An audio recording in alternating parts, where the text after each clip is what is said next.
नमस्कार। गायत्री विद्या मंदिर उच्च माध्यमिक विद्यालय सांचौर की ऑनलाइन क्लास में आपका स्वागत है। प्रिय विद्यार्थियों, आज हम कक्षा 11 विषय इतिहास में अर्थव्यवस्था, कृषि, शहरीकरण और वाणिज्य के बारे में पढ़ेंगे। इससे पहले हमने जो पढ़ा था उसमें हमने धर्म युद्ध जो हुए थे ईसाइयत और मुस्लिमों के बीच में, उसके बारे में हमने अध्ययन है वो किया था। आज हमारा टॉपिक है उसमें आगे अर्थव्यवस्था, कृषि, शहरीकरण और वाणिज्य। तो देखिए, हमने पढ़ा था कि उस समय में बेंजेटाइन साम्राज्य है, सासान साम्राज्य है, जहाँ पर इस्लाम का आधिपत्य बढ़ रहा था, प्रभाव बढ़ रहा था। और नए जीते गए क्षेत्रों में जो बसे हुए लोगों का प्रमुख व्यवसाय है वो क्या था? कृषि था। अर्थात उस समय में कोई भी जो नया क्षेत्र था वहाँ पर जो लोग बसे हुए थे, रहते थे, उन लोगों का जो व्यवसाय है वो क्या था? कृषि था। इस्लामी राज्य ने इसमें कोई परिवर्तन नहीं किया था। जमीन के मालिक बड़े और छोटे किसान थे और कहीं कहीं उनका भी है वो राज्य था। अर्थात इस्लामी जो राज्य था उसमें कहीं कोई परिवर्तन नहीं किया गया था और ज़मीन के जो बड़े और छोटे जो किसान थे और कहीं कहीं जो उनका है वो राज्य था। तो ज़मीन के मालिक हैं वो कौन थे? किसान थे। और उनका मुख्य कार्य है वो क्या था? कृषि कार्य। इस्लाम ने या इस्लामी राज्य बनाने के बाद भी वहाँ कृषि का कार्य कृषि ही किया जाता था। इराक और ईरान में ज़मीन काफ़ी बड़ी इकाइयों में बंटी हुई थी, जिसकी खेती किसानों द्वारा की जाती थी। अर्थात इराक है, ईरान है, वहाँ पर ज़मीन है वो काफ़ी बड़ी इकाइयों में बंटी हुई थी और जिसकी खेती है वो किसानों द्वारा की जाती थी। ससानी और इस्लामी कालों में संपदा स्वामी राज्य की ओर से एकत्र करते थे। अर्थात ससानी है और इस्लामी कालों में संपदा स्वामी राज्य की ओर से एकत्र करते थे और उन इलाकों में जो पशु चारण की स्थिति से आगे बढ़कर स्थिर कृषि व्यवसाय तक वो पहुँच गए थे। अर्थात वे इलाके जो उस समय में पशु चारण तक सीमित थे, वहाँ पर अब धीरे धीरे पशुपालन के साथ साथ कृषि कार्य भी किया जाने लग गया था। जमीन गांव की साझी संपत्ति मानी जाती थी। अर्थात जो जमीन होती थी वो पूरे गांव की साझी संपत्ति मानी जाती थी। अंत में जो भूमि संपत्तियां इस्लामी विजय के बाद मालिकों द्वारा छोड़ दी गई थी, वे राज्य अपने हाथ में ले ली गई थी और साम्राज्य के विशिष्ट वर्ग के मुसलमानों को दे दी गई थी, विशेष रूप से खलीफा के परिवार के सदस्यों को। तो अंत में ये बता रहे हैं कि जो भूमि संपत्तियां इस्लामी विजय के बाद मालिकों द्वारा छोड़ दी गई थी, वे राज्य द्वारा अपने हाथ में ले ली गई थी और साम्राज्य के विशिष्ट वर्ग के मुसलमानों को दे दी गई थी और विशेष रूप से खलीफा के परिवार के सदस्यों को दी गई थी। कृषि भूमि का सर्वोपरि नियंत्रण राज्य के हाथों में था। अर्थात कृषि भूमि है उसका सर्वाधिक नियंत्रण है वो किसके हाथ में था? राज्य के हाथ में। जो विजय का काम पूरा होने पर अपनी अधिकांश आय भू राजस्व से प्राप्त करता था। अर्थात जो राज्य होता था वो उसके ऊपर जब किसी का शासन आता था तो वो अपनी अधिकांश आय है वो भू राजस्व के रूप में प्राप्त करता था। अरबों द्वारा जीती गई भूमि पर जो मालिकों के हाथों में रहती थी कर खराज लगता था। अर्थात जो अरबों द्वारा जीती गई भूमि थी और जो उनके मालिकों के हाथों में रहती थी उन पर वे खराज नामक कर है वो भूमि से वसूलते थे, जो खेती की स्थिति के अनुसार पैदावार के आधे से लेकर उसके 5वें हिस्से के बराबर होता था। अर्थात जो उसकी पैदावार में आधे से लेकर के 5वें हिस्से का क्या लेते थे?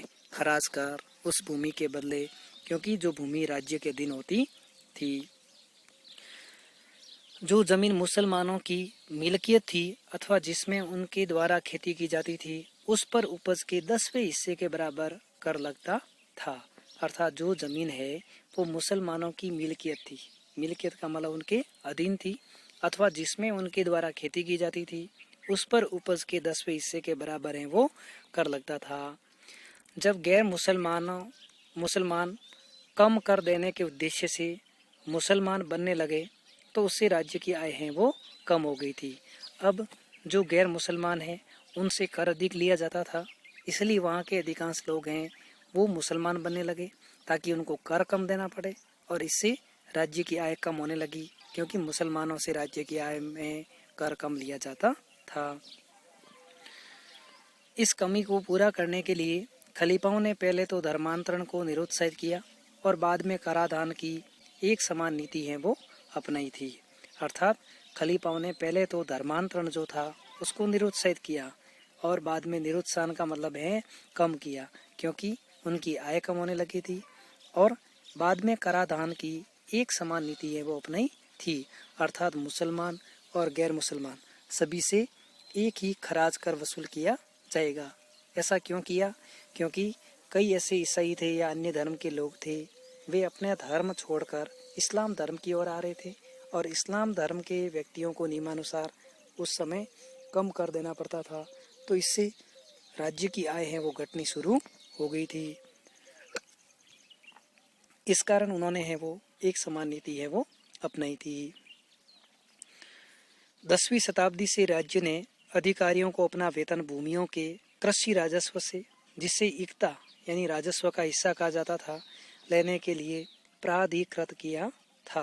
अर्थात 10वीं शताब्दी से राज्य ने अधिकारियों को अपना वेतन भूमियों के कृषि राजस्व से, जिसे इक्ता यानी राजस्व का हिस्सा कहा जाता था, लेने के लिए प्राधिकृत किया गया था। खेती में खुशहाली, राजनीतिक स्थिरता और स्थिरता साथ साथ आई थी। अर्थात खेती में इस तरह से जो मतलब अच्छी पैदावार होने लगी और उसमें में वहाँ पर राजनीतिक स्थिरता भी है वो देखने को मिली थी, और जहाँ राजनीतिक स्थिरता होती थी वहीं पर कृषि फलती फूलती थी। बहुत से जो क्षेत्र है, बहुत से क्षेत्रों में विशेष रूप से नील घाटी में राज्य ने सिंचाई प्रणालियों, बांधों और नहरों के निर्माण, कुओं की खुदाई के लिए सहायता दी थी। अर्थात ऐसे क्षेत्र जो उपजाऊ थे, उन उपजाऊ क्षेत्रों में नील नदी की घाटी क्षेत्र जो अच्छा पैदावार के लिए जाना जाता था, तो वहाँ पर कई सिंचाई प्रणालियों का विकास किया, और इन सिंचाई प्रणालियों में बांधों का विकास है, नहरों का निर्माण है, कुओं की खुदाई है, और जिनमें से जो आमतौर पर पवन चक्कियाँ हैं या नौरियाँ लगी होती थी, और इनके माध्यम से कृत्रिम सिंचाई को भी प्रोत्साहन मिलता था। तो देखिए, कुओं की खुदाई के लिए सहायता दी गई थी, और ये सारी चीज़ें अच्छी फसल के लिए ज़रूरी थी। इस्लामी कानून में उन लोगों को कर में रियायत दी गई थी जो ज़मीन को पहली बार खेती के काम में लाते थे। अर्थात इस्लामी कानून में उन लोगों को भी कर के रूप में छूट दी गई थी जो ज़मीन को पहली बार खेती के काम में लाते थे।